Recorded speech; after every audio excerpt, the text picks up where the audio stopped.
Hi everyone, कैसे हैं आप सब लोग। आशा करती कि आप सब लोग बहुत बढ़िया होंगे।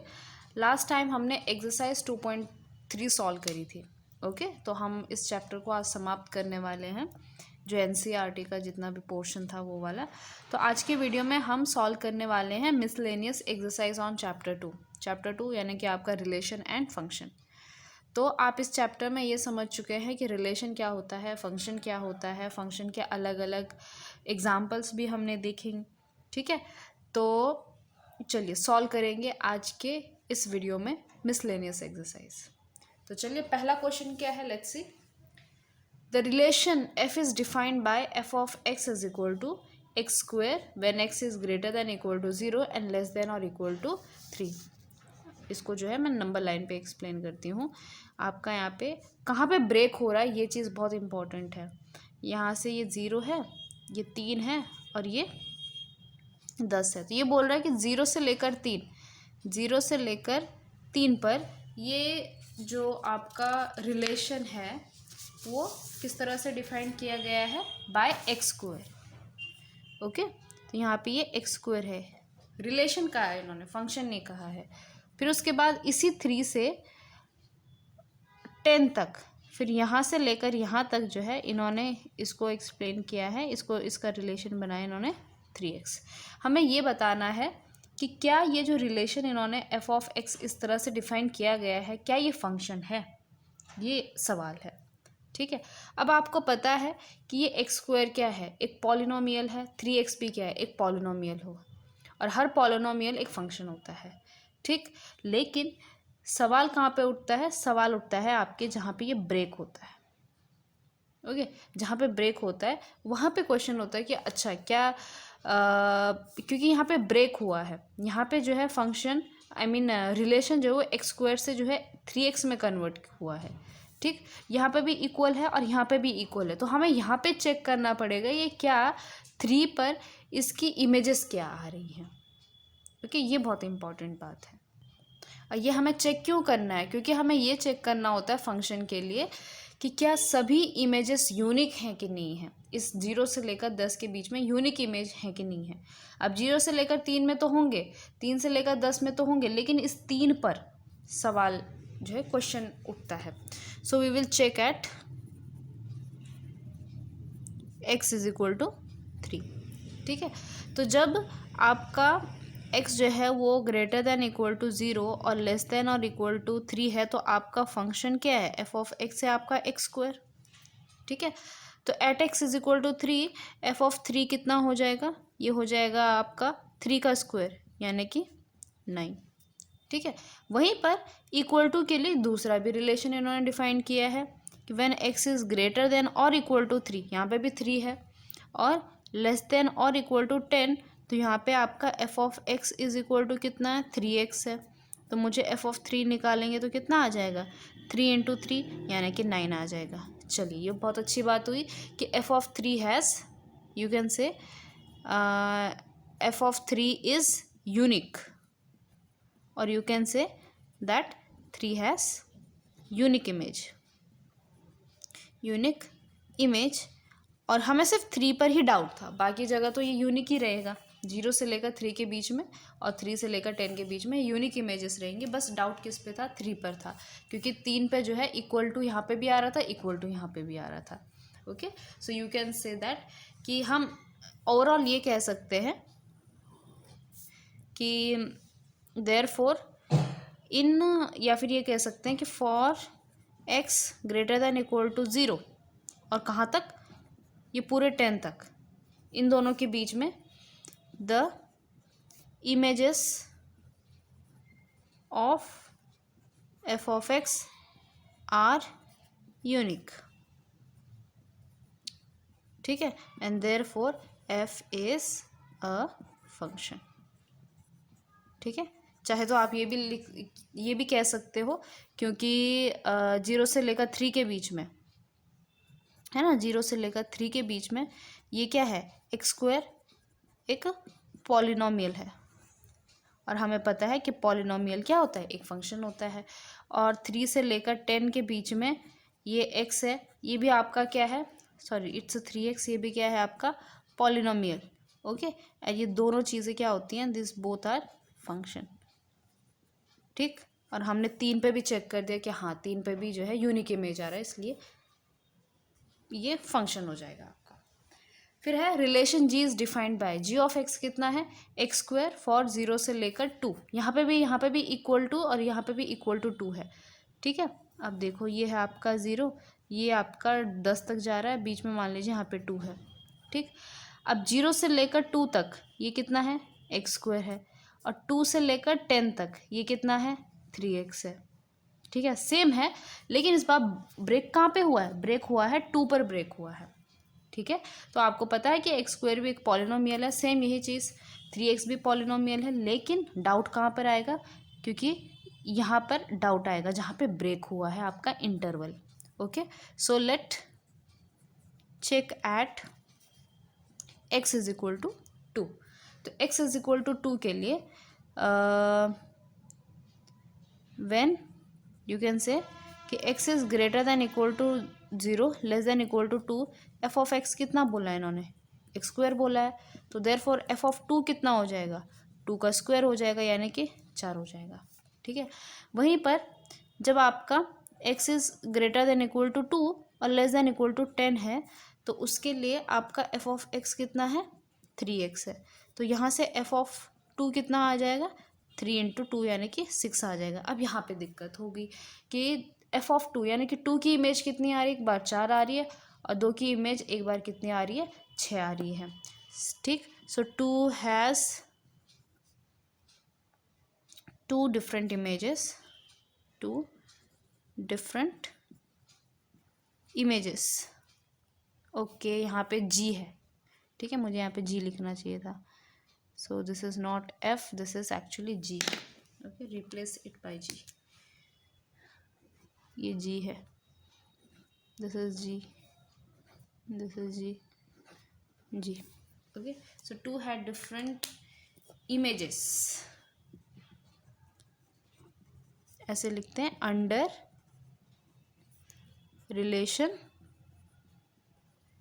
जी, therefore g is not function, ठीक है। तो इस तरह से आप कह सकते हो कि आपका जो है जी फंक्शन नहीं है। नेक्स्ट क्वेश्चन देखिए क्या है आपका, if f of x is equal to x square find f of 1.1 minus f of 1, और ये है आपका नीचे 1.1 माइनस 1, ठीक है। अब देखो हमने क्या कर देना है कि एफ ऑफ 1.1 यानी कि एक्स की जगह 1.1 लिख देना है, ठीक है। तो x की जगह 1.1 कर देंगे तो 1.1 का स्क्वायर आ जाएगा, माइनस एफ ऑफ 1 यानी कि x की जगह 1 रखेंगे तो 1 का स्क्वायर हो जाएगा। ये डिवाइड में क्या है कि 1.1 माइनस 1, तो ये कितना हो जाएगा, 1.1 माइनस 1 कितना हो जाएगा, इट इज़ 0.1, ठीक है। So it's 0.1 not dot. Okay, so what is square of 1.1, 11 का स्क्वायर कितना होता है, 1 2 1 होता है, 2 पॉइंट लगा दीजिए यहाँ पे, -1 डिवाइड में 0.1 विच इज़ इक्वल टू, ये हो जाएगा, आप इसमें से 1 को अगर माइनस करोगे then you will get 0.21 divide में 0.1। अब ऊपर नीचे आप क्या कर दीजिए, 10 से मल्टीप्लाई कर दीजिए, तो आपका कितना आ जाएगा, multiplying by 10 it will be, नीचे 1 हो जाएगा, ऊपर कितना 2.1, यानी कि आंसर कितना आ गया 2.1, ठीक है। तो बस सिंपल सा क्वेश्चन था ये। ओके, नेक्स्ट क्वेश्चन की तरफ चलिए, question number 3, find the domain. अब आए आपके क्वेश्चन कि find the domain of this function f of x is equal to x square plus 2x plus 1 x square minus 8x plus 12। अब आपको पता है कि ये क्या है, ये आपका एक रैशनल फंक्शन है, ठीक है, रैशनल फंक्शन है। और रैशनल फंक्शन किस तरह का होता है आपका, px डिवाइड में gx होता है, ठीक है। अब ये इस gx पे कंडीशन क्या होती है कि gx जो है वो नॉट इक्वल टू 0 होना चाहिए, ठीक है। तो हमें इसका डोमेन ढूंढना है। अब मैंने आपको इससे पहले भी बताया था कि हम डोमेन में ऐसा पॉइंट रिमूव कर देते हैं जिसकी वजह से आपका फंक्शन अनडिफाइंड आता है, यानी कि जैसे 1/0 बन जाए या फिर 0/0 बन जाए, ऐसी चीज़ें बन जाए जिसका आंसर नहीं होता है, उन पॉइंट्स को हम हटा देते हैं, क्योंकि जिनका इमेज ही नहीं आ रहा है उन पॉइंट्स को अगर डोमेन में रखा जाएगा तो वो फंक्शन कैसे बनेगा, है ना। तो आप एफ ऑफ एक्स को किस तरह से लिख सकते हो, इसको लिखा जा सकता है कि x square plus 2x plus 1। हमें न्यूमरेटर से कोई दिक्कत नहीं है, हमें बस डिनोमिनेटर को एक बार चेक करना है कि इसमें से कौन सा पॉइंट होगा जिसकी वजह से ये 0 हो सकता है। तो इसको हमें एक बार फैक्टर्स इसके बनाने होंगे, जैसे कि हम x square minus 8x plus 12 को अगर 0 के बराबर रखेंगे फिर फैक्टराइजेशन करेंगे, ठीक है। तो यहाँ पे कितना आ जाएगा 12 के ऐसे फैक्टर जिसका एडिशन -8 आता है, तो इट इज़ 6 2 ज़ा 12, है ना। तो इसका कैसे लिखा जा सकता है, x-6 इंटू x-2, ये हो जाएगा, है ना। इसके फैक्टर्स आप आराम से निकाल सकते हो, तो इसकी जगह मैं लिखूँगी x-6 into x-2। We know, हमें पता है कि एफ ऑफ एक्स जो है वो सब नंबर्स के लिए डिफाइंड है except at x is equal to 6 and x is equal to 2। At x is equal to 6 क्या हो जाएगा, ये 6-6 हो जाएगा, तो ये 1/0 वाली टर्म आ जाएगी। जब आपका x जो है वो 2 के बराबर हो जाएगा तो ये भी 1/0 के बराबर आ जाएगा, है ना।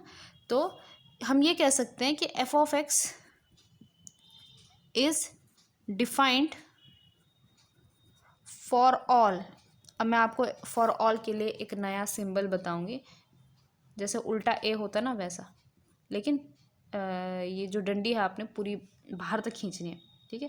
सो this is for all A, for all real number except कौन, एक्सेप्ट जो है 6 and 2, ठीक है। क्योंकि 6 और 2 पे क्या हो जाता है, डिनोमिनेटर 0 हो जाता है। तो इसका डोमेन कितना हो जाएगा, डोमेन हो जाएगा आपका रियल नंबर, लेकिन उसमें से क्या माइनस कर देंगे 6,2, ये हो जाएगा इसका डोमेन, कि रियल में से हमने 6 और 2 को हटा दिया, ठीक है। चलिए, ये भी आप समझ गए हैं। तो हम हमेशा एक चीज़ यहाँ से इस सवाल से ये सीखने को मिलता है कि आपके जो डोमेन में कोई भी चीज़ जो फंक्शन को अनडिफाइन कर रही है वो रिमूव कर दो, ठीक है। चलिए क्वेश्चन नंबर 4 की तरफ चलते हैं। Find the domain and range of the real function defined by f of x is equal to √x-1। अब देखो, इसमें जो है डिनोमिनेटर में तो कुछ नहीं है ना। तो इसमें अनडिफाइंड वाली कंडीशन तो नहीं आ सकती, लेकिन इसमें जो है ये हो सकता है कि क्या ये नेगेटिव बन सकता है, सवाल ये है, ठीक है। तो आप सब लोग जानते हैं कि x-1 का स्क्वायर रूट तभी डिफाइंड होगा जब आपका x-1 कैसा हो, नॉन नेगेटिव हो, ठीक है। So you can see that we know कि नॉन नेगेटिव नंबर का ही क्या निकलता है, स्क्वायर रूट निकलता है, ठीक। तो we know that square root x-1 is defined कब, फॉर जब आपका x-1 क्या हो, नॉन नेगेटिव हो, ग्रेटर देन और इक्वल टू 0 हो। क्योंकि अगर ये नेगेटिव हो जाए तो इसका हमारे पास स्क्वायर रूट नहीं मिलेगा, ठीक है। सो इसका मतलब क्या हुआ कि x-1 is greater than equal to 0, okay. So therefore आपका x क्या होना चाहिए, x आपका ग्रेटर देन और इक्वल टू 1 होना चाहिए। ये क्या बोल रहे हैं कि x जो है आपका ग्रेटर देन और इक्वल टू 1 होना चाहिए। इससे हमारा डोमेन क्या बन जा रहा है, डोमेन हमारा बन जा रहा है इससे 1 से लेकर इन्फिनिटी तक, ओके। और 1 को इंक्लूड है ना, यहाँ पे इक्वल टू साइन है तो यहाँ पे 1 आ गया तो क्लोज ब्रैकेट हो गया, और इन्फिनिटी तो ओपन ब्रैकेट हो गया। तो ये इसका क्या हो गया, डोमेन हो गया है, ठीक है। चाहो तो अगर आप ऐसा नहीं कर पा रहे हो तो आप लॉजिकली भी सोच सकते हो इस बात को कि जब आप 1 रख रहे हो, ठीक है, अगर आप फॉर एन एग्ज़ाम्पल हम इस चीज़ को समझते हैं कि अगर मैं x को रख रही हूँ 1 तो कितना आ जाएगा, स्क्वायर रूट ऑफ 1 - 1, तो ये आ जाएगा 0। अगर मैं x को रख रही हूँ 2 तो ये स्क्वायर रूट ऑफ 2 - 1 यानी कि 1 आ जाएगा। बट अगर ये x से छोटा 1 से छोटा होता है, यानी क्या कि अगर मैं x को रखती हूँ मान लीजिए -1, तो ये क्या बन जाएगा, स्क्वायर रूट ऑफ -1 - 1 यानी कि स्क्वायर रूट ऑफ -2, और ये हम डिफाइन नहीं कर सकते। चलिए अब इसकी रेंज की बात करते हैं कि रेंज क्या आएगा, ठीक है। अब आप ये चीज़ तो समझते हैं कि अगर हम x क्या ले रहे हैं, x हम ले रहे हैं x -1, हम ग्रेटर देन इक्वल टू 0 ले रहे हैं, है ना। तो अगर इसका स्क्वायर रूट करेंगे दोनों तरफ तो स्क्वायर रूट ऑफ x -1 क्या हो जाएगा, ग्रेटर देन इक्वल टू 0 हो जाएगा। यानी कि आपका जो फंक्शन होने वाला है वो ग्रेटर देन और इक्वल टू 0 होने वाला है, ठीक है। यानी कि 0 से लेकर इन्फिनिटी तक। तो इसका जो रेंज आएगा वो क्या आएगा, क्लोज 0 से लेकर इन्फिनिटी तक, ठीक है। So you can say the range of this function is close 0 से लेकर इन्फिनिटी। यानी कि इसके रेंज में जो है ना, इसका जो डोमेन था वो तो हम 1 से शुरू कर रहे थे, लेकिन रेंज जो है वो एक इंटरवल पीछे से शुरू हो जा रहा है, ठीक है। अब कईयों के दिमाग में यहाँ पे एक क्वेश्चन भी आ सकता है कि हाँ, जैसे कि मान लीजिए मैंने यहाँ पे ले लिया x इज इक्वल टू 2 ले लिया, तो स्क्वायर रूट ऑफ 1, तो स्क्वायर रूट जो है वो एक से ज़्यादा भी हो सकते हैं, है ना, 2 हो सकते हैं। जैसे कि स्क्वायर रूट ऑफ 4 जो है वो +-2 हो सकता है, 2 इमेजेस आ सकती हैं। लेकिन हम प्लस माइनस वाला नहीं ले रहे हैं, हम सिर्फ प्लस वाले की बात कर रहे हैं, क्योंकि अगर हम दोनों लेते हैं, दोनों कंसिडर करते हैं तो वो फंक्शन नहीं बनेगा, क्योंकि फंक्शन के लिए क्या होना चाहिए, यूनिक इमेज होना चाहिए, राइट। तो मैं ये कहना चाह रही हूँ कि अगर x इज इक्वल टू 2 लिया और स्क्वायर रूट ऑफ 2 -1, तो यहाँ पे +-1 भी हो सकता है। तो उस केस में क्या हो गया कि आपने जो है x तो 2 लिया, लेकिन ये f ऑफ x के तो 2 आंसर आ गए, मतलब एक की 2 इमेजेस आ गई, तो ये एक्सेप्टेबल नहीं है, ठीक है ना। और ये फंक्शन है, तो हम सिर्फ पॉजिटिव की बात कर रहे हैं यहाँ पे कि पॉजिटिव स्क्वायर रूट्स क्या हैं इसके, ठीक है। तो रेंज इसकी होगी 0 से लेकर इन्फिनिटी और डोमेन हो गया इसका 1 से लेकर इन्फिनिटी, ठीक है। Next question, find domain and range of this function. Okay, ये बड़ा प्यारा सा एग्जाम्पल है, ये हमारे एक मॉड्यूलस का एग्जाम्पल है और इसका हमने जो है ग्राफ भी देखा है। हमें पता है कि इस मॉड्यूलस में आप कोई भी रियल नंबर डाल सकते हो, ठीक है। इसमें कोई अनडिफाइंड चीज़ नहीं हो जाती है, आप कोई भी एक्स पुट कर दीजिए, उसमें से -1 करना है, फिर उसका पॉजिटिव बना देना है, ठीक है। अगर वो पॉजिटिव ऑलरेडी है देन इट्स ओके, अदरवाइज अगर नेगेटिव में चला गया तो उसका पॉजिटिव पार्ट निकालना है। तो ये चीज़ तो क्लियर है, it is clear that you can say the domain of this f of x is r, okay. So domain क्या है, domain of f is equal to पूरा का पूरा रियल नंबर है, ये चीज़ हमने ऑलरेडी देखी हुई है। तो इसका जब आप ग्राफ बनाते हो तो कैसा आता है, ये 0 है और ये 1 है। जो नॉर्मल आपका होता है मॉड x, वो ये होता है, this is mod x, okay. और जब आप 1 पे जब x -1 का मॉड लेते हो तो ये शिफ्ट हो जाता है एक इस तरह से, तो ये हो जाएगा आपका मॉड x -1। वहीं पर अगर इसके रेंज की बात की जाए तो आपको पता है इसका रेंज क्या होता है, पूरी पॉजिटिव y एक्सिस होती है इंक्लूडिंग 0, ठीक है। ये चाहे मॉड x ले लो, चाहे मॉड x -1 ले लो, चाहे मॉड x -2 ले लो, कोई भी ले लो, ठीक है। तो आप ये कह सकते हो कि हियर मॉड x -1 गिव्स, कह सकते हो, ऑल नॉन नेगेटिव नंबर, मतलब आउटपुट जो है वो नॉन नेगेटिव नंबर देता है। तो इसकी जो रेंज होगी वो क्या हो जाएगी, रेंज हो जाएगी इसके सारे नॉन नेगेटिव रियल नंबर। तो आप कह सकते हो कि 0 से लेकर इन्फिनिटी तक, ठीक है। तो ये इसकी रेंज हो जाएगी, डोमेन इसका आर है और रेंज इसका छोटा है 0 से लेकर इन्फिनिटी तक, ठीक है। अब बात करते हैं इसके 6th क्वेश्चन पर कि let f is equal to, इसके अंदर जो है ये एक क्या कहते हैं, एक फंक्शन डिफाइन किया गया है, इसके अंदर ये ऑर्डर्ड पेयर के फॉर्म में दिखाया गया है, f को जो है सेट के फॉर्म में दिखाया गया है। तो कहने का मतलब ये है कि आप यहाँ से ये कह सकते हो कि आपका f ऑफ x क्या है, ये वाला सेकेंड वाला पार्ट है, it is x² upon 1 + x²।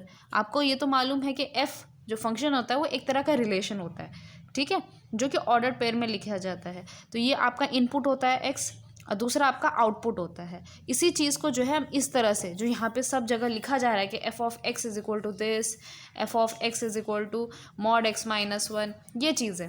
तो ये आपका क्या है, जो ऑर्डर्ड पेयर है ना उसका सेकेंड पार्ट होता है ये, ठीक। So f is equal to x comma x square upon 1 plus x square such that कि आपका जो एक्स है वो रियल से लिया जा रहा है। So let this be function, ये इन्होंने ऑलरेडी कहा है कि एक तरह का फंक्शन है। From R into R determine इसकी रेंज, तो इसकी रेंज क्या होगी। तो एक काम करेंगे, एक एक वैल्यू पुट करते जाएंगे, हमको अंदाज़ा आ जाएगा कि इसका रेंज क्या है, क्योंकि ये बहुत इतना भी सिंपल नहीं है कि हम इसको जो है डायरेक्टली देख के बता दें। जैसे इनमें हमने डायरेक्टली देख के बता दिया था कि इसका रेंज क्या हो सकता है, तो इस केस में हमें जो है थोड़ा सा कुछ वैल्यूज़ को पुट करना पड़ेगा इसमें। ठीक है, तो एक काम करते हैं, ज़ीरो से शुरू कर देते हैं। तो एफ ऑफ ज़ीरो कितना आ जाएगा, एफ ऑफ ज़ीरो आ जाएगा, this is zero upon 1 plus zero, यानी कि ज़ीरो ही आ जाएगा। ठीक है, एफ ऑफ 1 कितना होगा, एफ ऑफ 1 होगा ये हो जाएगा 1 अपॉन 2। ठीक है, और चाहे आप एफ ऑफ -1 भी क्यों ना लो, ये भी कितना आएगा 1 अपॉन 2 आ जाएगा, क्योंकि यहाँ पे एक्स स्क्वायर है। तो एक चीज़ हमेशा ध्यान में रखिए, चाहे आप पॉजिटिव वैल्यू लो चाहे निगेटिव वैल्यू लो, उनके लिए सेम आंसर आने वाला है। ठीक है ना, तो 1 और -1 का इमेज सेम आ रहा है, इससे कोई दिक्कत नहीं होती है। ठीक है, लेकिन A1 का ऐसा नहीं होना चाहिए कि दो अलग इमेजेस आए।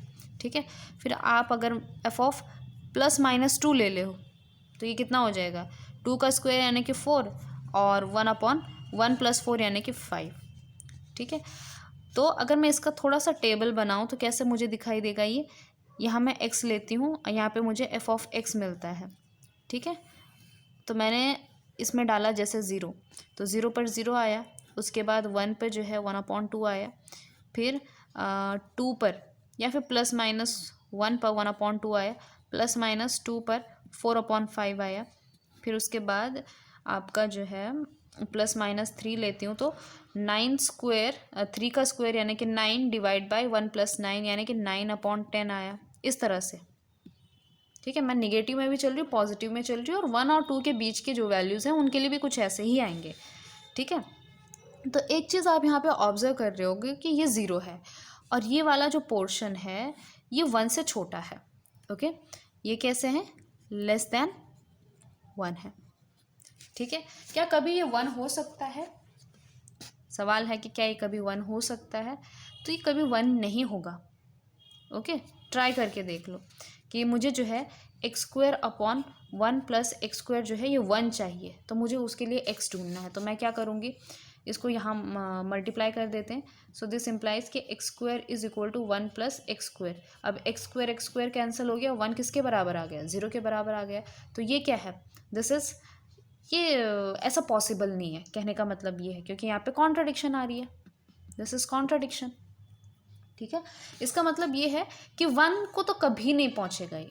ओके, ये आपका एक्स्ट्रा वर्क था कि 1 को तो ये कभी नहीं पहुँचने वाला। इसका मतलब क्या है कि इसका जो रेंज आ रहा है ये 0 से लेकर 1 के बीच में आ रहा है। 0 तो इंक्लूड है लेकिन 1 पे कैसा है, ओपन है। तो आप ये कह सकते हो कि इसका जो रेंज है वो है आपका क्लोज इंटरवल 0 से लेकर यहाँ पे 1, सेमी क्लोज इंटरवल या फिर सेमी ओपन इंटरवल, कुछ भी कह लो आप। सो 0 से लेकर 1, 0 पर क्लोज है, 1 पे ओपन है। ठीक है, और वहीं पे अगर इसकी डोमेन की बात की जाए तो डोमेन तो खैर इन्होंने कहा ही था, फ्रॉम आर इंटू आर है ये, तो डोमेन तो इसका पूरा का पूरा आर है, इस पर कोई वो नहीं है कि, क्योंकि 1 + एक्स स्क्वायर कभी भी नीचे वाला 0 नहीं बनेगा। 0 तब बनता जब ये वाला पोर्शन क्या हो जाता, -1 हो जाता, और कोई भी स्क्वायर जो है वो माइनस नहीं हो सकता। ठीक है, इसलिए रेंज जो है वो ये है, डोमेन आर है। ओके, चलिए नेक्स्ट क्वेश्चन की तरफ चलते हैं। क्वेश्चन नंबर आपका है 7। तो ये क्वेश्चन बड़ा ही आसान है। हमने जो है जब फंक्शन पढ़ रहे थे, फंक्शन के अलग अलग एग्जाम्पल पढ़ रहे थे, तो वहाँ पे हमने जो है अलजेब्रा ऑफ फंक्शन भी पढ़ा था। ओके, तो ये अलजेब्रा ऑफ फंक्शन से ये क्वेश्चन उठाया गया है। तो एफ और जी दो फंक्शन हैं जो कि आर से लेकर आर में डिफाइंड है। एफ ऑफ एक्स से आपका x+1 और जी ऑफ एक्स से आपका 2x - 3। आपने f + g, f - g और f अपॉन g ढूंढना है। ठीक, तो हमको पता है कि f of what they are asking for, f + g।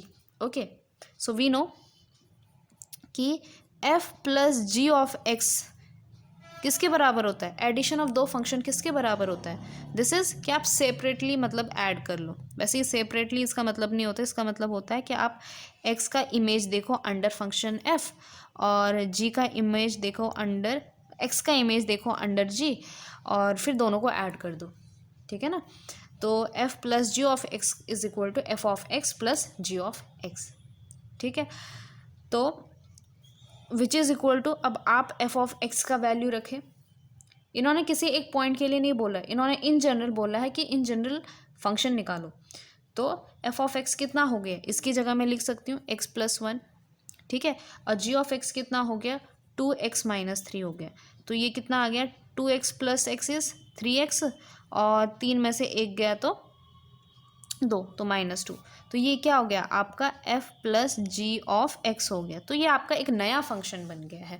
हमेशा ये चीज़ आप ध्यान में रखेंगे कि अगर आपके पास दो फंक्शन हैं, ठीक है, तो उनका जो एडिशन होता है वो भी क्या होता है, फंक्शन ही होता है। ओके, फिर बात कर रहे हैं कि f minus g. So we know कि आपका जो है f minus g of x किसके बराबर होता है, f of x minus g of x which is equal to, अब आपका f ऑफ x कितना है, वही चीज़ कितना, x plus one minus g of x कितना है, 2x माइनस 3। तो माइनस से मल्टीप्लाई करेंगे तो 2x प्लस 3 हो जाएगा ये, which is equal to x में से 2x गया तो माइनस x, 1 प्लस 3 इज़ 4। तो ये क्या बन गया आपका f minus g of x बन गया, ये एक नया फंक्शन बन गया f माइनस जी, ठीक है। अब बोल रहे हैं वो कि आप जो है f अपॉन जी निकालिए। So f upon g of x which is equal to, आपको पता है कि f ऑफ x डिवाइड में g of x where g of x is not equal to 0, ये चीज़ होती है। तो f ऑफ x कितना है, x प्लस वन, ठीक है। g ऑफ x कितना है, 2x माइनस 3। ओके, तो x प्लस वन हो गया, 2x माइनस 3 हो गया। अब ये है कि ये डिनोमिनेटर जो है ज़ीरो कब हो जाता है, ठीक है। सो वी शुड से कि जब आपका 2x माइनस 3 जो है वो ज़ीरो के बराबर ना हो। मतलब क्या कि आप ये कह सकते हो कि आपका जो 2x है वो 3 के बराबर ना हो, या फिर आप ये कह सकते हो कि x जो है वो 3/2 के बराबर ना हो, ठीक है। तो आपका ये हो जाएगा f upon g of x हो जाएगा, लेकिन इसका अब डोमेन बदल गया है। देखो इसका डोमेन क्या था, r से लेकर r में था, इसका डोमेन क्या था, ये भी r से लेकर r में था, लेकिन यहाँ पे हमने डोमेन में से कौन सा पॉइंट हटा दिया, आपका 3/2 हटा दिया है, ठीक है। तो जब आप क्वोशंट निकालते हो दो फंक्शन का तो ये कुछ चेंजेस उसमें आ जाते हैं। आपको जो है उसमें से वो वाला पॉइंट हटा देना होता है जो इस फंक्शन को अनडिफाइंड कर रहा है, और यहाँ पे कौन कर रहा था, x इज इक्वल टू 3/2, ठीक है। तो ये एक इम्पॉर्टेंट बात है यहाँ पे। चलिए क्वेश्चन नंबर 8 देखते हैं क्या है इसमें। Let f is equal to, एक सेट दे रखा है 1,1 2,3 0,-1 -1 -3, ठीक है। तो एक तरह का रिलेशन है इसमें, आप देख रहे हो कि 1 1 पे मैप है, 2 3 पर, 0 -1 पे, -1 -3 पर। बी फंक्शन, ओके, ये फंक्शन दिया है और दिखाई भी दे रहा है कि हर एलिमेंट की क्या है, यूनिक इमेज है। From z to z, integer के सेट से लेकर इंटीजर के सेट में है। Defined by f of x is equal to a x plus b. Okay, तो फंक्शन जो है वो ए एक्स प्लस बी के फॉर्म में है for some integers a and b, और आपको जो है ये a और b निकालने हैं। अब ये a और b किसकी मदद से निकालने हैं, ये जो फंक्शन जो ये यहाँ पे दिया गया है, जो ये फंक्शन दे रखा है, यहाँ पे जो एलिमेंट और उनकी इमेजेस दे रखी हैं, ठीक है। अब ये इन्होंने वैसे z से लेकर z में बोला है, लेकिन एक्चुअली इन्होंने कुछ ही एलिमेंट्स दिए हैं ये प्योरली इंटीजर्स, जैसे 1 2 0 -1, और फिर है आपका -3, फिर -2 नहीं है इसमें, -1, फिर है 0, फिर 1 और 3, ठीक है। तो आप जिन पे मैंने ये एरो बनाया है उनको आप रेंज ले सकते हो, z को जो है कोडोमेन ले सकते हो, ठीक है। इससे कोई हमको दिक्कत नहीं है, हमें बस यहाँ पे a और b निकालना है। तो कैसे निकालोगे, देखो आपका जो है फंक्शन क्या है, f of x is equal to a x plus b, ये है f of x is equal to a x plus b, ठीक है।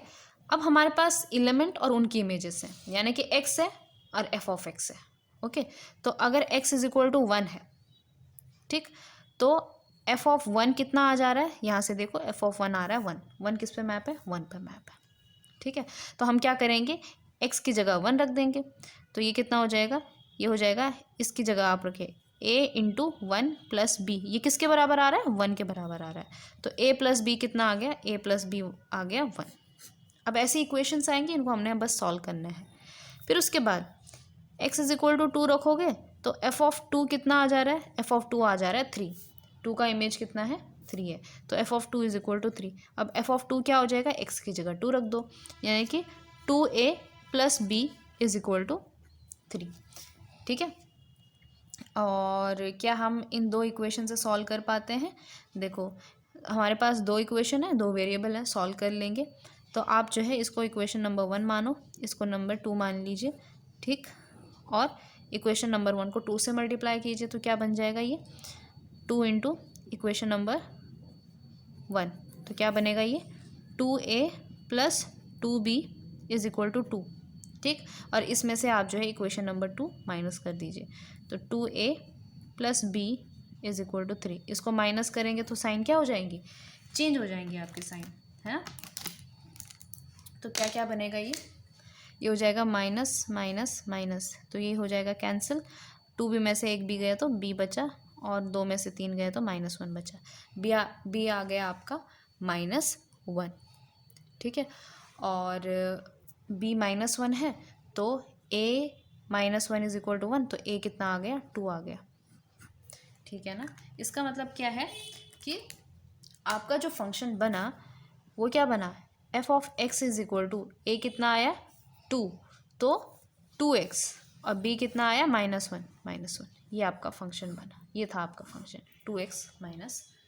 सो b is equal to -1 and a is equal to +2, simple सी बात थी।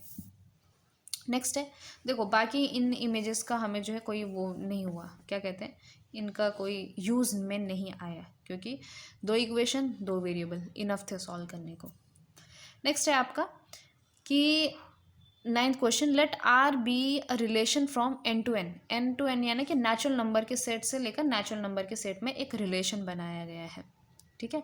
Defined by, किस तरह से कि इसके अंदर ऐसे ऑर्डर पेयर आते हैं a comma b, obviously a भी नेचुरल नंबर से हैं, और a जो है वो किसके बराबर है, b स्क्वायर के बराबर है, ठीक है। आर द फॉलोइंग ट्रू, तो ये कह रहा है कि क्या ये नीचे गई दी हुई बातें सही है कि नहीं है, ठीक। तो a is equal to b square, मैं ऐसा सेट बनाने की कोशिश करती हूँ इसके अंदर, जैसे कि आप ये कह सकते हो कि अगर मैं यहाँ पे ऐसे नंबर बनाना है जो b का स्क्वायर हो, ठीक है, तो सिंपल सी बात है, आप b की जगह 1 रखिए तो यहाँ पे 1 आ जाएगा, b को चेंज करो, b की जगह 2 रखिए तो a कितना है, b स्क्वायर है यानी कि 4 आ जाएगा, फिर आप यहाँ पे 3 रखिए तो 3 का स्क्वायर यानी कि यहाँ पे 9 आ जाएगा, इस तरह से चलता जाएगा ये काम, ठीक है। और सिर्फ नेचुरल नंबर बोला है, इसीलिए मैंने सिर्फ नेचुरल नंबर लिए हैं, ठीक है ये बात। तो अब एक एक बात को देखते हैं, क्या इसमें, हाँ इसमें जगह छोड़ी हुई है।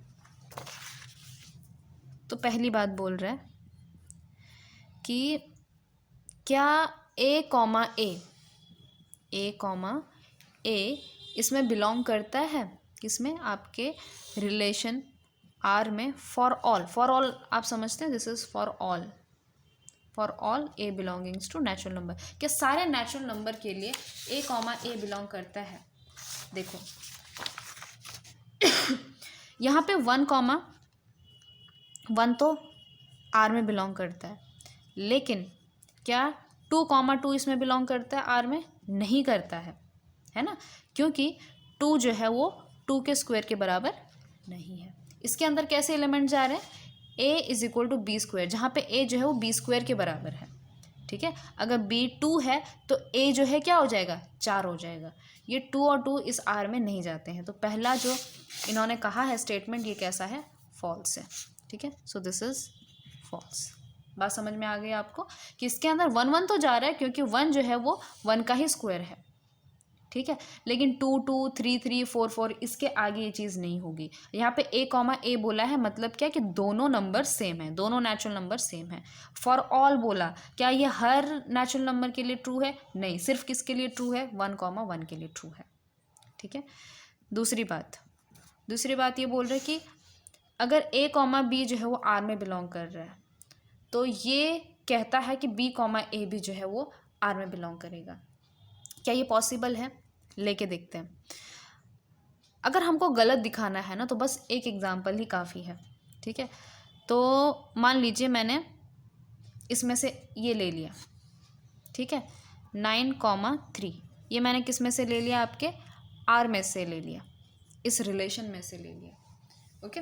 सो 9,3 बिलोंग्स टू दिस R, क्योंकि ये जो 9 है ये किसके बराबर है? इस 3 के स्क्वायर के बराबर है। ये आपका a है, ये आपका b का स्क्वायर है, ठीक है। बट 3,9 जो है वो R में बिलोंग नहीं करता। क्यों नहीं करता? क्योंकि हम क्या कह सकते हैं कि अगर मैं इसको मानती हूँ a और इसको मानती हूँ b, तो यहाँ पे हम ये नहीं कह रहे हैं कि 3 जो है वो 9 स्क्वायर के बराबर नहीं है, ठीक है। 3 जो है वो 9 स्क्वायर के बराबर नहीं है। इसके अंदर तो ऐसे ही एलिमेंट जाते हैं ना कि जिसमें क्या होता है, आपका जो पहला वाला होता है वो दूसरे का स्क्वायर है, ठीक है। अगर आपको बहुत ज़्यादा कन्फ्यूजन हो रहा है कि क्या अजीब सा लिखा है, आप इसको ऐसा लिख दो, बी स्क्वायर कॉमा बी, यहाँ पे जो एलिमेंट डाल रहे हो यहाँ पे उसका स्क्वायर हो जा रहा है, ठीक है। तो ऐसा तो इसमें है नहीं। इसका मतलब क्या है कि सेकेंड कंडीशन भी क्या है आपकी? फॉल्स है, okay. Therefore this condition is not true. Third की बात करते हैं, यहाँ पे भी नॉट ट्रू लिख देना आप। फिर तीसरी स्टेटमेंट की बात करते हैं कि a comma b belongs to R, b comma c belongs to R, this implies a comma c belongs to R। Actually ये सारी जो है ना, ये कुछ प्रॉपर्टीज़ हैं। इस प्रॉपर्टी को कहते हैं, ये जो यहाँ पे ये प्रॉपर्टी है, इस प्रॉपर्टी को कहते हैं रिफ्लेक्सिव प्रॉपर्टी। ये जब टाइम आएगा तब बताएंगे, ठीक है। रिफ्लेक्सिव प्रॉपर्टी, इस प्रॉपर्टी को कहते हैं सिमेट्रिक प्रॉपर्टी। और ये वाली जो प्रॉपर्टी है इसे कहते हैं ट्रांजिटिविटी, ठीक है, हम बाद में पढ़ेंगे। तो ये जो तीसरी बात ये कह रहा है कि अगर a कॉमा बी R में है, b कॉमा सी R में है, तो क्या a कॉमा सी भी R में होगा? तो देखिए ऐसा लेके चलते हैं, तो एक लेके चलती हूँ मैं। मुझे ऐसा लेना पड़ेगा जहाँ पर स्क्वायर्स बन रहे हो, जैसे ये b और ये b कनेक्ट हो रहे हो, ऐसा मुझे एग्जाम्पल लेना पड़ेगा, है ना। तो एक और एग्जाम्पल इसके आगे क्या हो सकता है, यहाँ पे लूँगी मैं 4, तो यहाँ पे लूँगी मैं 16। तो देखो ये दो एग्जाम्पल हम बना सकते हैं, ठीक है। तो देखिए 16,4 ये R में बिलोंग कर रहा है, ठीक है। और 4,2 ये भी R में बिलोंग कर रहा है, ठीक है। सो a कॉमा बी R में, b कॉमा सी R में, तो ये कॉमन हो गया। बट अब मैं यहाँ से 16 उठाती हूँ, यहाँ से 2 उठाती हूँ, बट 16,2 R में बिलोंग नहीं करता है। क्यों नहीं करता है? क्योंकि जो 16 है वो 2 का स्क्वायर नहीं है। इस रिलेशन में किस टाइप के एलिमेंट जाते हैं? सच दैट कि यहाँ पे एलिमेंट हो, यहाँ पे उसका स्क्वायर होना चाहिए, ठीक है। या फिर ये स्क्वायर है, इसका स्क्वायर रूट यहाँ पे होना चाहिए।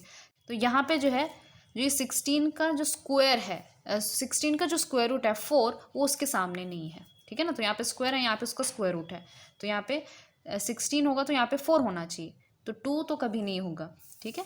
तो इसीलिए यहाँ पर ये वाली जो प्रॉपर्टी है ये भी होल्ड नहीं होती है, तो ये भी क्या है? फॉल्स है, ओके। तो इस केस में तीनों के तीनों कैसे हैं? नॉट ट्रू, ठीक। चलिए अब एग्जाम्पल नंबर 10 की तरफ चलते हैं। एग्जाम्पल नंबर 10 में एक सेट दे रखा है A, जिसके अंदर 4 एलिमेंट्स हैं, 1 2 3 4, और एक B सेट दे रखा है जिसके अंदर है आपके 1 5 9 11 15 16, और F जो है एक सेट बना रखा है। This is subset of A cross B, I think so, जहाँ पे क्या आ रहे हैं? ऑर्डर्ड पेयर्स आ रहे हैं 1,5 2,9 3,1 4,5 2,11, ठीक है। अब ये बोल रहा है कि आर द फॉलोइंग ट्रू, कि F is a relation from A to B और सेकंड बोल रहा है कि F is a function from A to B.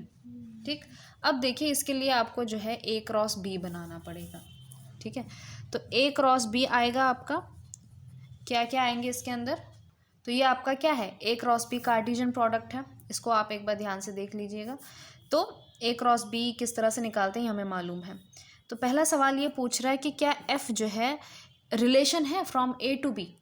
ठीक है, इज एफ रिलेशन, और रिलेशन क्या होता है, ए क्रॉस बी का सबसेट हो जाता है। ठीक है, तो देखिए 1,5 ये रहा, फिर आपका 2,9 इसमें ये रहा, फिर जो है 3,1 ये रहा, 4,5 ये रहा, और 2,11 किधर गया वो, 2,11 ये रहा। ठीक है, so we can say from above, ऐसा लिख सकते हो, from above we see that जो आपका एफ है, दिस इज एफ सेट ना, कि एफ जो है वो सबसेट है किसका, ए क्रॉस बी का। Therefore F forms, F is relation from A to B. ठीक है, तो हाँ ये रिलेशन तो बनाता है। अब बात है सेकंड की कि क्या ये फंक्शन बनाता है कि नहीं बनाता है। अब तो यहाँ पे जो है हम इसको एरो डायग्राम से समझते हैं कि ये फंक्शन बना रहा है कि नहीं बना रहा है। तो 1 जो है वो 5 पर मैप है, 2 9 पर मैप है, 3 1 पर मैप है, 4 5 पर मैप है।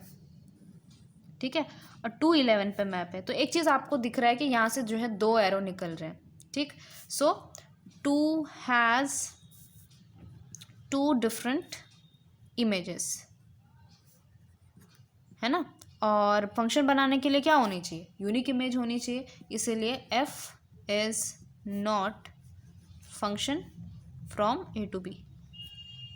ठीक है, तो ये रिलेशन तो बनाया लेकिन इसने जो है फंक्शन नहीं बनाया, क्योंकि 2 की क्या हो गई, 2 अलग अलग इमेजेस हो गई। ठीक, चलिए अब करते हैं last 2 question, 11th and 12th, फिर यहाँ पे आपकी मिसलेनियस खत्म हो जाएगी। कि let F be the subset of Z cross Z. ठीक है, defined by a b comma a plus b. अब जो है इसके अंदर इन्होंने एक रिलेशन बनाया है जेड क्रॉस जेड का, कि एक में ए और बी का प्रोडक्ट हो रहा है, दूसरे में ए और बी का एडिशन हो रहा है, ए बी आपके जेड से हैं।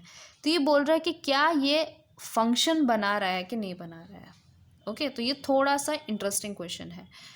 तो हमें ये तो पता है कि ये रिलेशन तो है।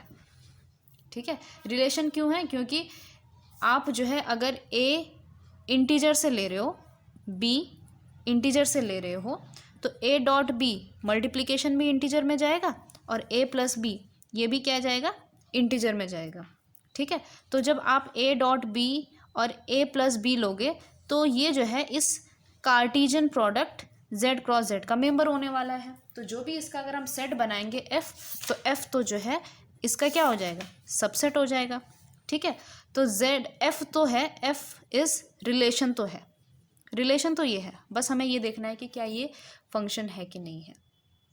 ठीक है, तो हमें बस थोड़ा सा दिमाग लगाना है कि क्या कोई ऐसे इसके अंदर मेंबर आ रहे हैं, या फिर ऐसा कोई नंबर आ रहा है जिसके लिए 2 अलग अलग इमेजेस आती हैं कि नहीं आती हैं। ठीक है, तो और इसके लिए आपको थोड़ा सा दिमाग लगाना पड़ेगा, बहुत सिंपल सा दिमाग लगाना है आपने। कि मान लीजिए मैं एक बार लेती हूँ आपका फॉर एन एग्ज़ाम्पल, जैसे कि 2 3 ले लिया, और एक बार मैंने ले लिया -2 और -3, यानी कि एक बार मैंने प्लस वाला ले लिया, एक बार माइनस वाला ले लिया। अब देखो क्या हो जाता है, ये सब मैंने इंटीजर से ले लिया। ठीक है, तो अब हम इस पे जो है इन चीज़ों को अप्लाई करते हैं। ठीक है, तो इसके लिए क्या बनेगा, जब मैं 2 और 3 लेती हूँ तो इसको ले लीजिए आप ए, इसको ले लीजिए बी, तो एक ऑर्डर पेयर बनेगा। इसमें क्या कि 2 × 3 कॉमा ये हो गया आपका 2 + 3, यानी कि ये ऑर्डर पेयर क्या बन गया आपका, 2 × 3 = 6, 5, यानी कि 6 किस पे इमेज कितनी आ रही है, 5 आ जा रही है, 6 की इमेज 5 आ जा रही है। वहीं पर मैं अब सेकेंड टाइम्स ए को लेती हूँ -2 और बी को लेती हूँ -3, तो यहाँ से ऑर्डर पेयर क्या बनेगा, -2 × -3 कॉमा ए प्लस बी, यानी कि -2 -3, ठीक है। तो ये हो गया आपका a इंटू बी और ये हो गया आपका a प्लस बी। तो ये कितना आ जाएगा, 2 इंटू 3 इज़ +6 बट -2 -3 इज़ -5। तो आप ये देखोगे कि अगर मैं यहाँ पे आपका सेट ऑफ इंटीजर z ले रही हूँ, आप भी यहाँ पे सेट ऑफ इंटीजर z ले रही हूँ, तो ये जो 6 है इसकी 2 इमेज आ रही है, एक आ रहा है 5 और एक आ रहा है आपका -5, ठीक है। तो 6 हैज़ 2 डिफरेंट इमेजेस। आप जो है यहाँ पे कोई भी 2 नंबर ले लो, 1 2 ले लो, फिर -1 -2 ले लो, मतलब आप कोई भी पेयर ऑफ इंटीजर ले लो, फिर उसका अपोजिट निगेटिव वाला पोर्शन ले लो। तो आप देखोगे कि ये जो प्रोडक्ट में आ रहा है इनका जो इमेज है वो 2 अलग पॉइंट पर लाई कर रहा है, ठीक है। सो यहाँ से आप कह सकते हो कि 6 has 2 different images, therefore f is not function. But interesting part है कि ये जो है एक रिलेशन ज़रूर है, ठीक है, क्योंकि ये भी इंटीजर ये भी इंटीजर, तो ये z क्रॉस z का क्या बन जाएगा, एक सबसेट बन जाएगा। तो this is relation but not this is not a function, okay. And last question, 12th question क्या है, a is equal to 9 10 11 12 13, okay. अब ये f जो है एक फंक्शन है from a to n defined by f of n is equal to highest prime factor of n, find range of f।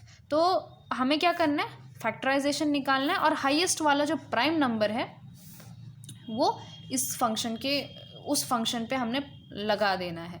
मतलब क्या कि आपने जो है, पहली बात हमने लिया है सेट A, ठीक है।